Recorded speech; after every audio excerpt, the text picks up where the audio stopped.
पिछले लेसन में हमने देखा कि किस तरह हमने कामयाबी के साथ wordpress.org साइट से CMS वर्डप्रेस का लेटेस्ट वर्जन डाउनलोड किया। अब हमने ये देखना है कि हमने इसको किस तरह से अपने सी पैनल पे अपलोड करना है। सी पैनल पे हम आ गए। हम पहले ये देख चुके हैं कि हम किस तरह से अपने सी पैनल पे अपना डोमेन परचेज करने के बाद लॉगिन पासवर्ड के जरिए से साइन इन हुए हैं।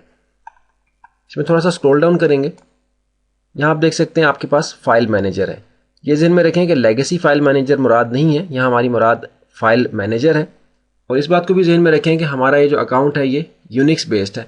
अगर आप विंडोज़ का सर्वर यूज़ कर रहे हैं जो कि आपने अपने सर्विस प्रोवाइडर से लिया है तो मुमकिन है कि सी पैनल का डिज़ाइन कुछ फ़र्क हो, लेकिन हम रिकमेंड यही करेंगे कि आप जब भी होस्टिंग परचेज करें तो यूनिक्स बेस्ड ही करें, क्योंकि यूनिक्स बेस्ड होस्टिंग में अमूमन वायरस का इशू नहीं आता, जबकि विंडोज़ के होस्टिंग में अमूमन ये इशू आता रहता है। फाइल मैनेजर पे हमने क्लिक कर दिया। यहाँ आपसे पूछ रहा है कि आपने कहाँ जाना है, तो हमने वेब रूट public_html जो आपको यहाँ लिंक नज़र आ रहा है पहले से सिलेक्ट हुआ हुआ है, यहाँ हमने जाना है। गो पे हमने क्लिक कर दिया।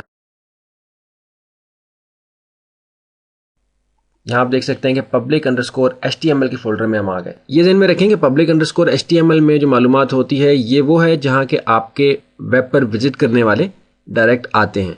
अगर आपने साइट किसी HTML के टूल को यूज़ करके बनाई है, मिसाल के तौर पे ड्रीमवेवर या फ्रंट पेज में आपने साइट बनाई है, तब भी हम public_html के फोल्डर को ही इस्तेमाल करते हैं ताकि जो भी विजिटर हमारी साइट का है वो डायरेक्ट हमारी साइट पे आ सके। public_html फोल्डर में आने के बाद हमने यहाँ अपने CMS के उस फोल्डर को अपलोड करना है जो कि हमने wordpress.org से डाउनलोड किया था। अपलोड करने के लिए आप देख सकते हैं आपके पास ऑप्शन यहाँ मौजूद है, इसको हमने क्लिक कर दिया।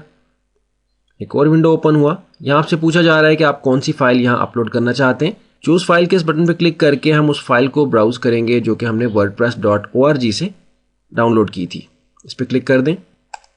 हम उस फोल्डर में आ गए जहाँ की हमारी वो फाइल मौजूद है। इसको इसी हालत में यानी जिप फॉर्मेट में ही हमने अपलोड करना है, क्योंकि इसको अपलोड करने के बाद हमने अनजिप करना है।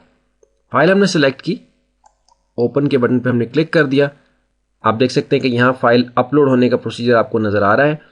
6.4 MB की ये फाइल है। इसके अपलोड होने का जो टाइम है वो डिपेंड करेगा आपके इंटरनेट कनेक्शन के ऊपर कि कितनी स्पीड आपको अवेलेबल है अपलोडिंग के लिए। उसी एतबार से ये जल्द या देर से अपलोड होगा। आप देख सकते हैं कि अपलोडिंग का प्रोसीजर मुकम्मल हो गया, कंप्लीट आपको लिखा हुआ यहाँ नज़र आ गया है। अब हम वापस आ जाते हैं अपने फोल्डर पे, क्लिक किया। आप देख सकते हैं अब जब हम अपने फोल्डर में वापस आए जो कि public_html का है, तो यहाँ आपका WordPress 4.1 वर्जन जो कि हमने wordpress.org से डाउनलोड किया था और अपने सी पैनल में लॉगिन होने के बाद फाइल मैनेजर के जरिए से public_html के फोल्डर में हमने इसको अपलोड किया है। यहाँ आपको ये मौजूद नज़र आ रहा है। इसको कैसे अनजिप करके कन्फिगर करना है ये हमने अगले लेसन में देखना है, लेकिन अब तक जो हमने कवर किया उसमें हमने डोमेन परचेज करने के बाद वो ईमेल्स आपको दिखाई जो कि उस कंपनी की तरफ से हमें रिसीव हुई हैं जहाँ से कि हमने डोमेन परचेज किया है। उसमें एक अहम मेल हमने ओपन की जिसमें कि हमारे लॉगिन पासवर्ड की डिटेल थी और हमारे सी पैनल का एड्रेस था। सी पैनल के एड्रेस के बारे में हमने जिक्र कर दिया कि जो डोमेन आप परचेज करते हैं उसके नाम के आगे /C पैनल लिखेंगे तो आप अपने सी पैनल के ऊपर आ जाएंगे। वहाँ लॉगिन पासवर्ड देके हम लॉगिन हुए, फाइल मैनेजर में गए और वहाँ से हमने वर्डप्रेस का वो वर्जन जो कि हमने wordpress.org से डाउनलोड किया था वो हमने यहाँ कामयाबी के साथ अपलोड कर लिया है।